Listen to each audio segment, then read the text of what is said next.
Hi everybody, let's get right into things.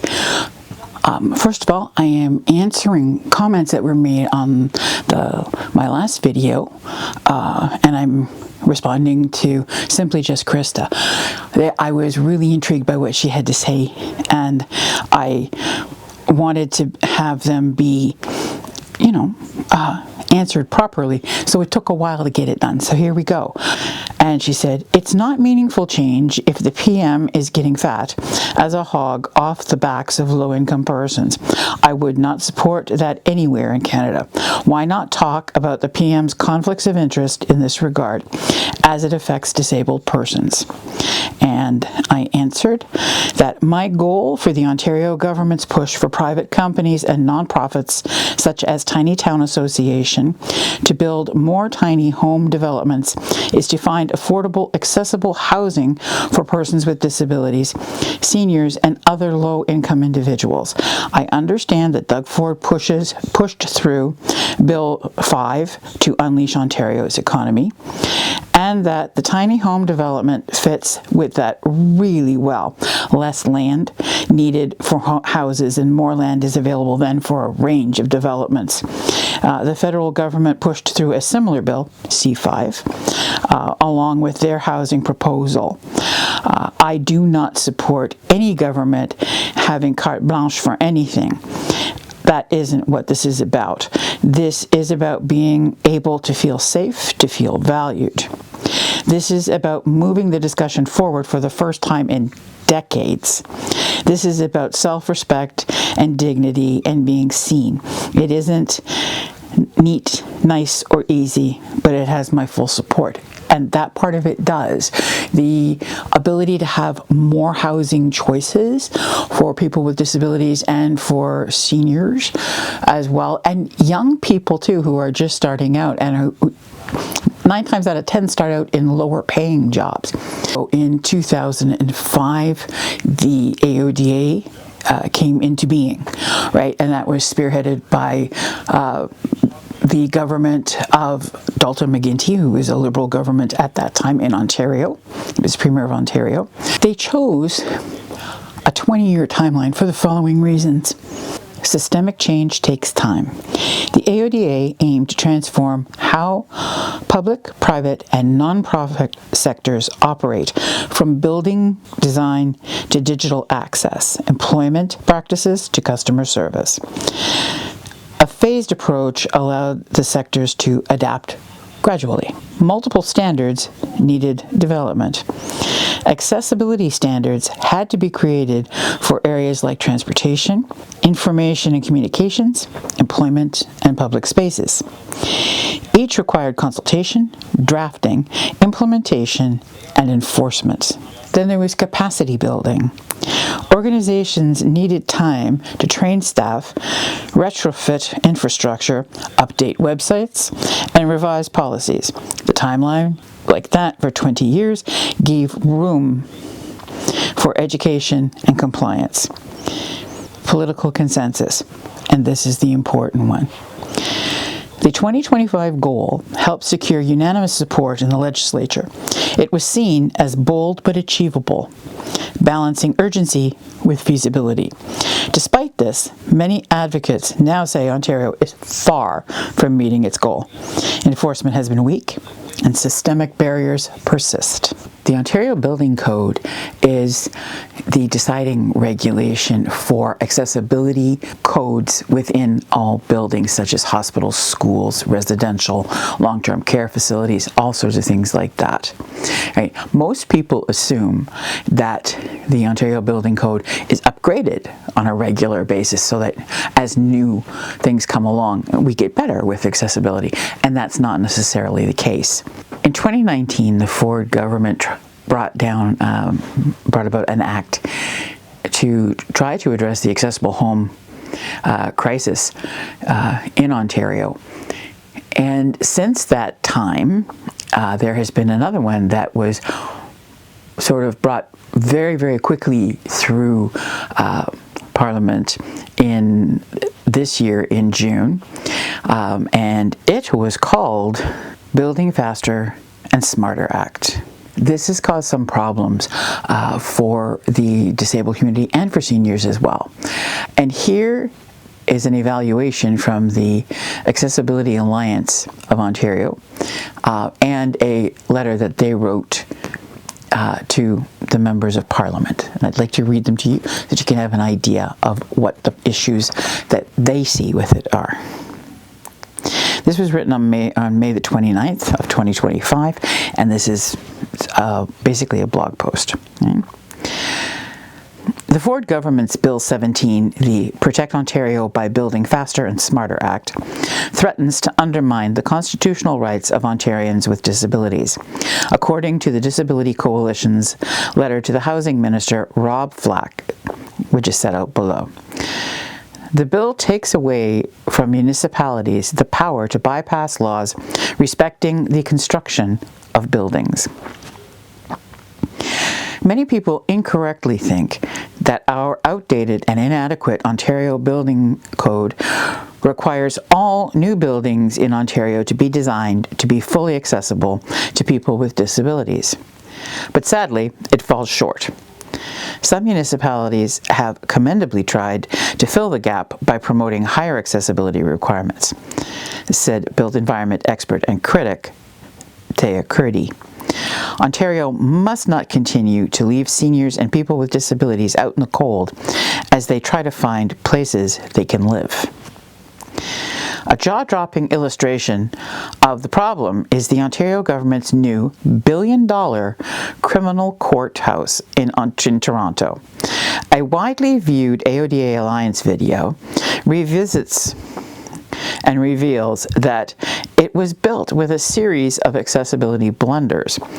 Since Ontario municipalities commendably have bylaws imposing stronger accessibility requirements, but Bill 17 purports to forbid municipalities from doing this. We need the Ford government to spearhead the creation of substantially more homes and apartments that are accessible to strengthen the Ontario Building Code's weak accessibility provisions. Ontario accessibility housing shortage is a crisis, said David Lepofsky, chair of the nonpartisan grassroots AODA Alliance, which campaigns to tear down disability barriers in society. And that's basically the problem, right? You have buildings that go up and there's no sort of like watchdog, I guess, to sort of go like, well, this isn't very good, and that's not like that doesn't work for people with disabilities, and this is a definite problem over here, and that's where the code falls down, in that you don't have to be any better than this, but there's also the point of nobody comes along to say like, well, hang on a sec, this is still a problem. Okay. The AODA Alliance has called on the Ford government to make a simple amendment to Bill 17 to ensure that the bill does not reduce or limit the power of any municipality to enact bylaws or take other action respecting the construction of any building that promotes the accessibility of buildings to people with disabilities. So basically, if a municipality wants to make positive upgrades to a building that is either being majorly renovated or newly built, why shouldn't they be able to? But Bill 17 is trying to take that away from municipalities. Why? It makes no sense. Okay? So this is the problem that we're faced with at this point, right? If they want to build more houses and they want to build more tiny houses, especially in Northern Ontario, this is the Ontario government. It's understandable because Bill 5, another great act of Ontario, which goes with Bill C-5 that Canada, the federal government, enacted, gives the province the power to sort of go and say like, ooh, that looks like very cool stuff over there. We want to deal with that. We want to develop that our way. We see that there's potential there for industry or some other such thing with a way, in other words, for us to make money. Okay, so what they have done up here is they've said, we want to push tiny housing in Northern Ontario. Which is a great idea, don't get me wrong. I love it. I love tiny homes. I think it is an absolutely wonderful idea. I do not think it is a great idea to think of it as a way of being able to conserve the land that the government wants, okay, to develop, and so therefore warehouse as many people as is humanly possible on a smaller piece of land. That I don't think is very good at all. So this is where I have a disagreement with it. What I do think has to happen is that people with disabilities, the disabled community, seniors community, and young people who may wait a really long time to be able to afford a home, if tiny homes and living in vans, all types of alternative housing and affordable housing, accessible housing. That's what the word accessible means for everybody. Okay, built with universal building codes so that you can age in place in your home. Built with walkable neighborhoods. That all that kind of thing. Right. I think that these groups of people have to get very vocal with their government on the municipal, the provincial, and the federal level to say, hang on one sec. We can get behind this if we can afford to do the things that you seem to want to give us. But there needs to be these things taken into account, and we need to see them. We need to be a part of it. We would like to take ownership of where you want to go with this building of homes and spaces for us.